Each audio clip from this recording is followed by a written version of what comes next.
আমার বাড়িতে একটা লাউ গাছ ছিল, আর সেই লাউ গাছটা আমি মাঝে মাঝেই পাঁচিলে তুলে দিচ্ছি, আবার ঠাস করে পড়ে যাচ্ছে, পাঁচিলে তুলে দিচ্ছি, আবার ঠাস করে পড়ে যাচ্ছে।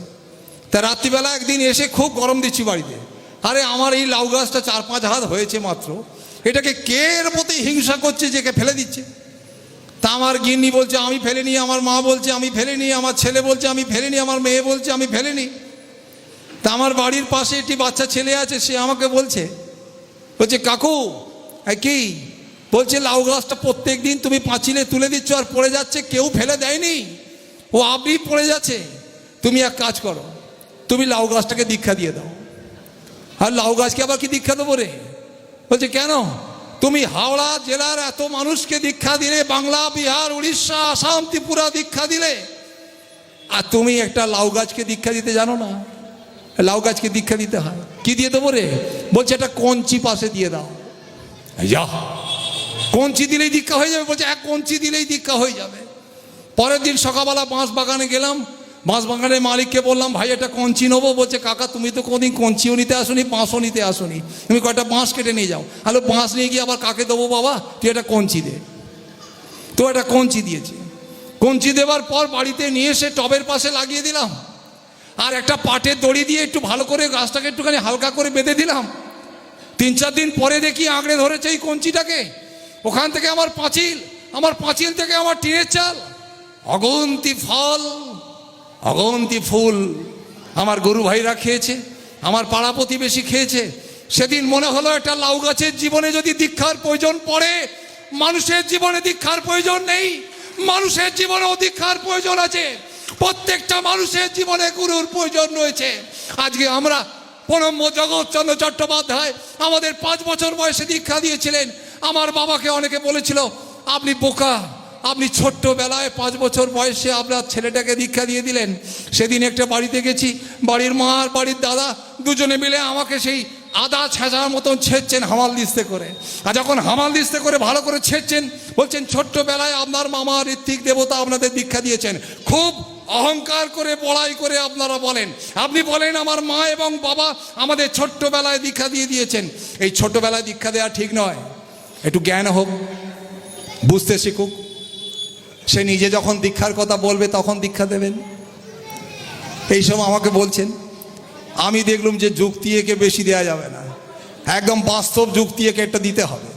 মনে মনে প্যাল আঁটছি একে কী করে একটা ভালো বাস্তব যুক্তি দেওয়া যায়। আর তাই বলতে বলতেই বাড়ির মা বললেন দাদা একটু বসুন, আমি আপনাকে চা করে দেবো, আমি জানি চিনি কম, কড়া লিকার, মোটা দুধের চা আপনি পছন্দ করেন, আপনাকে খাওয়াবো, একটু বসুন। অনেক আপনাকে কিন্তু গালাগালি টালাগালি দিয়েছি আমরা, আপনি একটু বসুন, আপনাকে চা দেবো। আর আমি তো চা খেতে পাই না, তাই মানুষের বাড়ি বাড়ি গেলে চা খেতে পাই। উনি চায়ের কথা বলেছেন, বসে পড়েছি। হঠাৎ দেখি একটা স্টিলের গামলি, তার মধ্যে একটা কাঁসার বাটি আর বাড়ির মাটি, তাতে একটু জল দিয়েছেন, দিয়ে কাঁসার বাটিটা বসিয়েছেন। হ্যালো, কাঁসার বাটিতে তিনি ফোঁ ফোঁ ফোঁ করে ফোঁ দিচ্ছেন। আমি মাকে বললাম মা আপনি এই কাঁসার বাটিতে ফোঁ দিচ্ছেন কেন? বলছে দুধটা ফুটিয়ে ফেলেছি, বুঝেছেন, এই দুধটা ফুটিয়ে ফেলেছি, ওই আমার ছোট ছেলেটা ঘুমোচ্ছে মশারির মধ্যে, ওকে তুলে খাওয়াবো। আর কত বয়স মা? না 1.5 বছর মাত্র বয়স। জানেন দাদা, একটুও ভাত খাওয়াতে পারি না, একটা বিস্কুট খাওয়াতে পারি না, ওকে দুধ খাইয়েই রাখতে হয়। এই এখন একটুখানি তুলে একটু দুধ খাইয়ে দেবো, জানেন প্রায় ঘন্টা 4 ওকে কিছু খাওয়ানো হয়নি, তাই দুধটা একটু ঠান্ডা করছি। হ্যালো মা, আপনি দুধটা খাওয়াবেন কেন? না যদি না খাওয়াই তাহলে খাবে কি, ও বাঁচবে কি করে?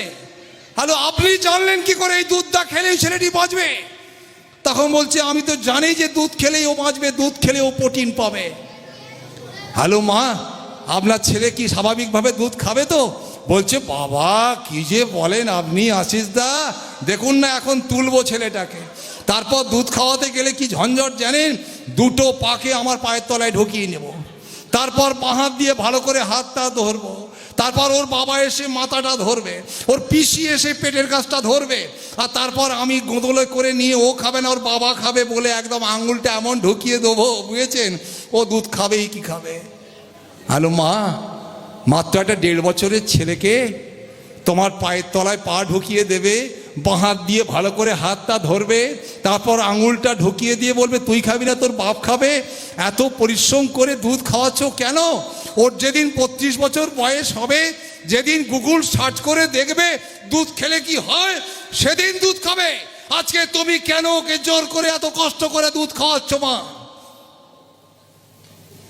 বলছে আমি তো জানি দুধ না খেলে আমার ছেলে বাঁচবে না, আর তুমি যেমন জানো দুধ না খেলে তোমার বাচ্চা বাঁচবে না, ওর জীবনে প্রোটিন খুঁজে পাবে না।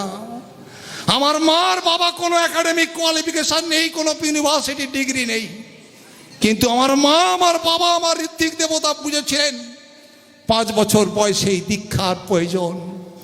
আর এই 5 বছর বয়সেই দীক্ষা দিয়ে একটু একটু করে আধো কথার সময় হতে করে করিয়ে যা শেখাবি সেটি হবে মক্ষম ছেলের হিসেবে চল নয় পস্তাবি।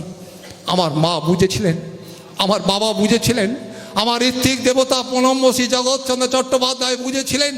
তাই আমাদের জন্মদিন এবং দীক্ষা একসঙ্গে তিনি দিয়েছিলেন আমার বাবা এবং মায়ের উপস্থিতিতে। আজকে আমার মা এবং বাবাকে আমরা প্রণাম জানাই। আমার মার বাবার ইউনিভার্সিটির কোনো ডিগ্রি নেই, কিন্তু আমাকে ছোট্টবেলায় আমার ঋত্বিক দেবতাকে ডেকে দীক্ষাদানের ব্যবস্থা করেছিলেন।